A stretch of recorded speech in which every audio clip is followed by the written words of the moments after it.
What we're going to discuss today is concerning an ongoing investigation, and so the details are somewhat limited, but we will do our best to get what you need. So today, please help me welcome and help me also thank the members of the Richmond City Council and the mayor of the city of Richmond, Mayor Stoney, and at this time would ask him to please come up.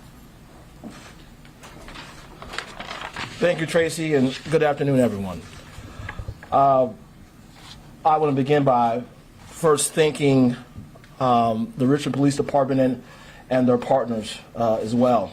Today represents what working together should look like here in the city of Richmond. Working on a tip, our officers quietly investigated and collaborated with their law enforcement partners and the community to stop what could have been a terrible day for the city of Richmond.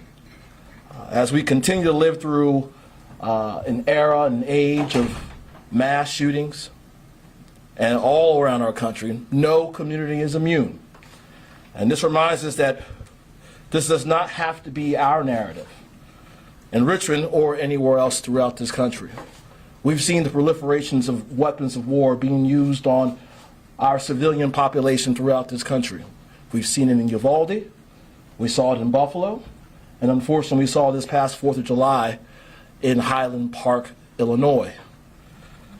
And that's why it's very, very important that we remember the phrase, see something, say something. And that phrase came in handy this past weekend, and it shows us why it is important to remember it, but also to put it into action as well. It worked for us on July 4th, and it saved lives here in Richmond. Folks from all across the region came to Richmond to Dogwood Dell to celebrate the birth of our country. And fortunately, the Richmond Police Department and their partners, but also, most importantly, those in the community, came forward and pointed out an issue that Chief Gerald Smith will speak to here in a second. But I would be remiss if I did not thank our police department, our partners in law enforcement here, not just our state partners, but also our federal partners as well. But most importantly, let me thank those in our community who saw something suspicious and reported it as quickly as possible that allowed for our police department to do what they do best, good police work. And so I'm grateful for their help in this matter, and now I'll hand it over to our Chief of Police, Gerald Smith. Thank you, Mayor Stoney, and thank you for your continued support of the Richmond Police Department and for your commitment to public safety. Also, thank you to President Newbill, President of our City Council, for coming today, as well as all City Council members who came today. For public safety is not a responsibility of the police department. It is a responsibility for us all. When we in this city start talking about gun violence and mass shootings, that is a concern that we all have, a concern that continues to go across this country.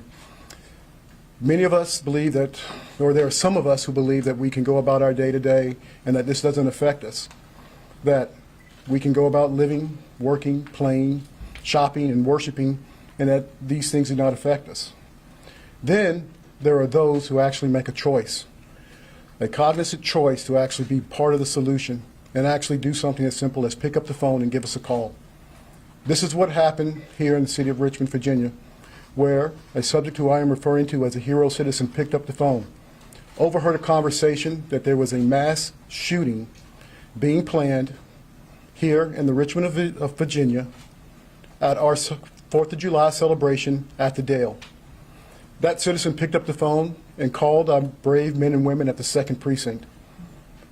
Those men and women of the 2nd Precinct began an investigation, along with Homeland Security and our Special Investigations team, went over to the 1000 block of Columbia Avenue here in the city of Richmond to begin their investigation. Once inside that residence, they saw evidence in plain view that corroborated the hero witness's statement that there was a concern. The investigation continued. They seized 2 assault rifles, 1 handgun, and 223 rounds of ammunition. At that time, Julio Alvarado was taken into custody. He was charged with being a non-U.S. citizen in possession of a firearm. He is being held currently at the Richmond City Jail. The investigation continued. Officers continued to put surveillance on a second subject, and that second subject was watched throughout the holiday until afterwards, in which PC was actually obtained, and he was taken into custody as well and charged with the same thing. That hero citizen from one phone call, well, let me back up. After that phone call was made, our investigation also reached out to the FBI. The FBI was very important and very critical in this investigation because we had to be sure that the scope of the plan only included those who we were looking at and did not exceed that. In other words, we did not want to miss anything. And we are very grateful to the FBI for their help and their cooperation with helping us with this investigation. As it continued on, and the second subject was arrested,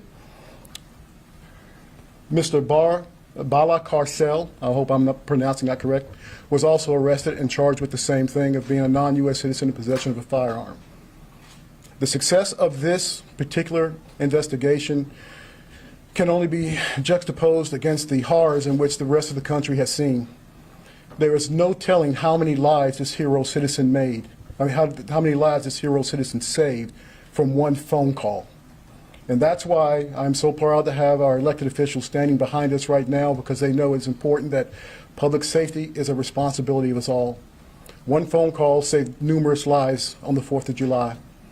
And moving forward, we employ that everyone, if you see something, say something. If you hear something, say something. It is a responsibility of law enforcement that if we hear something, that we do something. And that is the message I would like to get out today, that see something, say something, works. So at this time, we'll take a few questions. Can you tell us when the second guy, Chief, was arrested? On the 5th. Yes. Once we made contact with him, we kept him under surveillance. We had to wait till we had enough PC to actually take him into custody. Chief, can you tell us One question at a time. Chief, just in the time before and after the incident, did you alert any police officers about the potential threat? I mean, because we didn't obviously hear of it from you all, so could you walk us through kind of what happened there? Yes, we did know. Our officers knew, especially, we actually kept Mr. Barsakalala, we kept him under surveillance, okay? We kept our eye on him, but we had to make sure that we were looking at the right ones, that the investigation included those we were looking at. We didn't want to come up off it too soon and then let someone else actually get away, okay? We also, I believe, Deputy Chief John Hayes on July 4th did a stand-up and actually repeated a lot of things that we were saying today. A lot of things that we continue to say. If you see something, say something, by all means. It is a responsibility of us all. The force multiplier for any law enforcement or public safety agency is the citizenry itself, because they see more and they hear more. 1 second, she was next. Yes. Chief, can you tell us what the relationship between the two suspects is? Are they friends, relatives? And secondly, can you give us the broad outlines of what they were planning to do?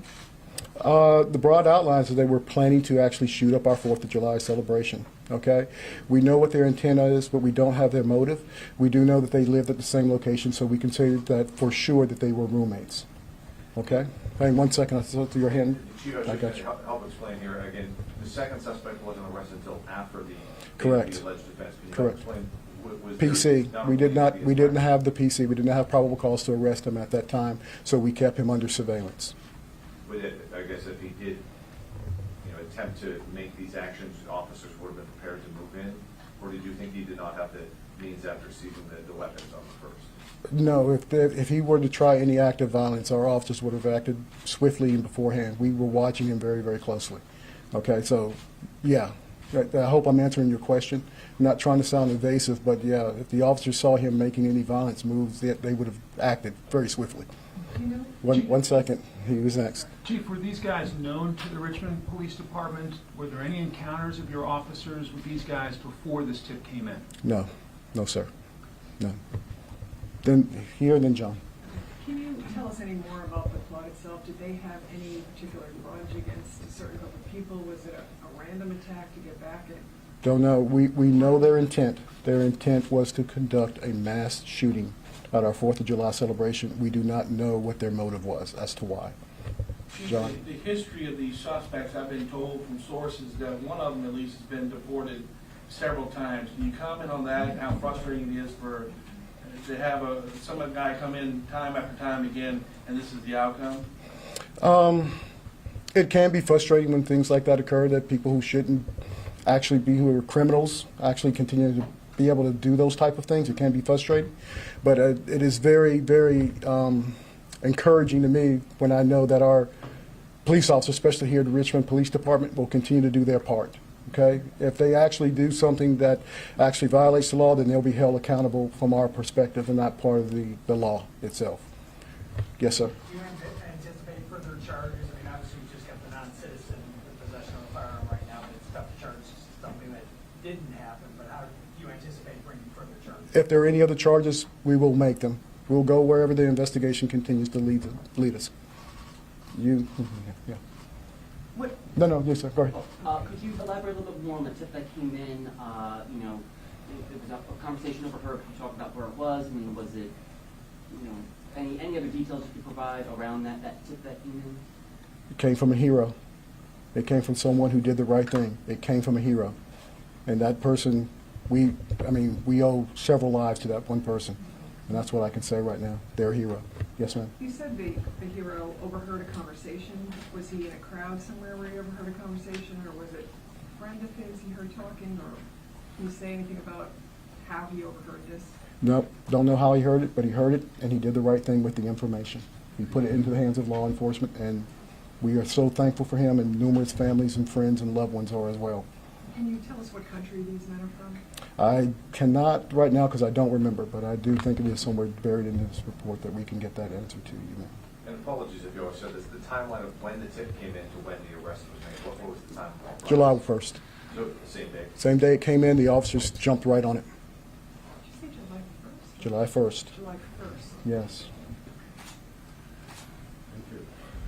Any other Both men questions? being held remain without bond at the moment, or do you know status? I believe they don't have any bond at this time, no bond at this time, so they are in the Richmond City Jail at this time. What do you know about how the firearms were acquired? Okay, what do you? Do we know anything about how these people sort of acquired these firearms? It seems like it was done illegally. We will be utilizing our ATF to help us do a trace of the weapons and the path that they've taken. Does that answer your question? Okay. Here, then here. And then you, sir. Was the West Broad Street shooting connected to this plan in any way? No, ma'am. Not at all. Here, Were then the you. event organizers at Dog Liddell ever notified about what you all were doing and what was happening? We had a very robust plan, no. But we were keeping an eye on it. I won't give the details out of what we were doing, but I can tell you that the majority of our police department was working on the 4th. Okay? We knew and we can see what's happening around the country. It was just not only Dogwood Dale that we had a concern about, but we also had concerns about the Diamond and the baseball game as well, too. And let me be very blunt as I can be sometimes. This is where these cowards go. Wherever we gather, that's where they want to be. So we know what they will be looking at. So, yes, sir. Kind of along the same lines, did this increase the security plan for July 4th, after July 1st, after this? No, it did not. We were already pretty robust in what we were doing and utilizing a lot of special tactics and things that we were looking at already. This did not did not cause us to do anything extra. It's what's going on in the country that caused us to do what needed to be done. Okay? Yes, sir. Chief, after hearing about Highland Park, what was your reaction? I mean, you had a situation in your own city. I think I'm like any other citizen who's just outraged at this. It's just got to stop. It's just got to stop. I may be the police chief, but I'm also a citizen, and it's ridiculous. At some point in time, this has got to stop. This is America, and we have a right to gather, and we should be able to gather peacefully to do whatever we want to do. Were there any details on how they planned on carrying out the shooting? I mean, Dogwood Dell has that tower there, above there. I mean, what was the details on that? If you're asking if we thought they were going to use the high ground, we don't know. We don't have those type of details. Okay? We just know that that's where they were going. Okay? And that's where we were gathered as a people.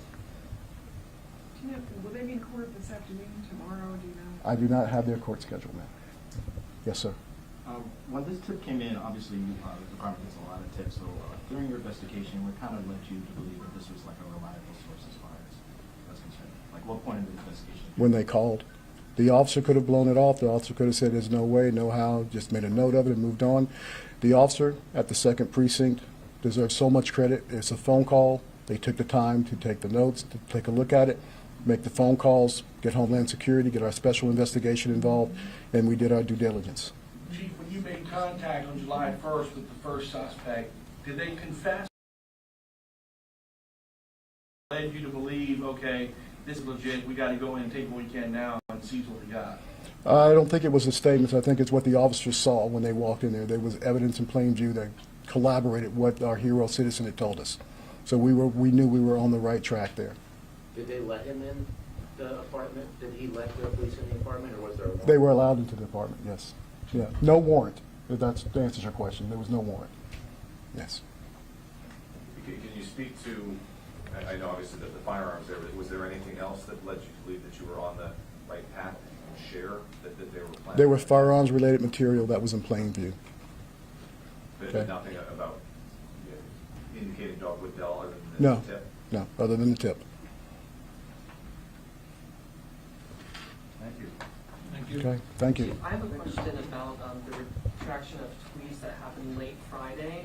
I know you weren't chief at the time when the police statue tear gassing took place, but I'm wondering, moving forward and learning from that situation, have communication protocols within the police department been reviewed so that, information that's being released to the public is accurate? Given this situation and what we're dealing with now, I'm going to give it its all due respect and every attention that it deserves, and I'll answer your question at a later time. If you would, speak to the PIO about that, and we'll address that question at a later time. Would the mayor take any questions? Sure, I'll take a question. Mayor, I've heard a lot from Facebook viewers today that are addressing just the violence we had over the weekend in the city. 13 people shot, 1 dead, 1 in a popular bar and grill on Main Street. You said that this is an epidemic here. How can we plan to stop this stuff, man?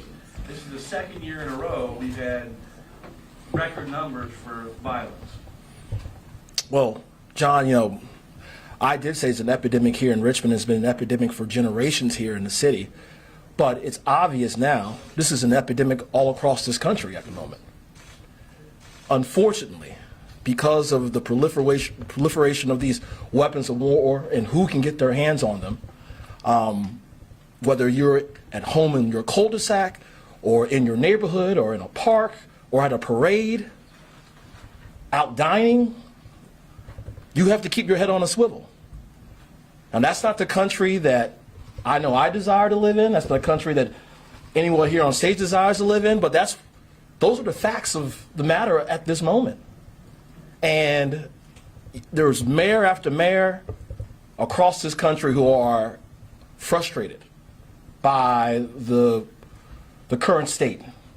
And a lot of times, us here at the local level, we're grateful for our police departments, but we don't have the tools necessary to stop the flow of weapons into the hands of those who want to harm people.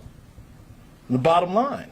And so I appreciate what the federal government has done, Congress, and passing the recent bill on firearms, but I'm telling you right now, we need more. And so if members of Congress, both Democrats and Republicans, want to pat themselves on the back and think they've done something, come to urban areas like Richmond on a day-to-day basis, weekend and weekend, and we're going to tell you, you're going to see for yourself, that we need more policies to keep people safe. So these firearms, these weapons of war don't get in the hands of the wrong people. This hero, Mayor, saved what could have been a mass shooting, but we did have a mass shooting over the weekend with the Cyber Cafe. What do you say to those victims and those families?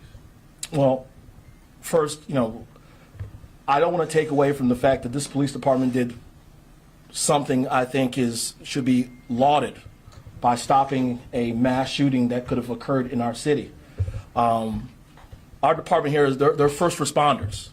They're here to respond to criminal incidents that occur in our city. And there is a coward out there somewhere who picked up a firearm and decided to, harm people right here in downtown Richmond. And so my heart goes out to the families. I'm glad there hasn't been any deaths because of that one incident right there, but I know without a doubt that this department will do its due diligence in seeking out who did this crime and bring that individual to justice. Because obviously, if you're willing to shoot at 6 people and harm 6 people, you're likely to do it again. And we want to get that type of person off the streets here in the city. And so for the families out there, this department will do everything they can, the city will do everything they can to bring that individual or individuals to justice. Have you had conversations with Colette McKeechin, the Commonwealth Attorney, about, hey, we got to get some teeth into this stuff and get them behind bars and make them stay there?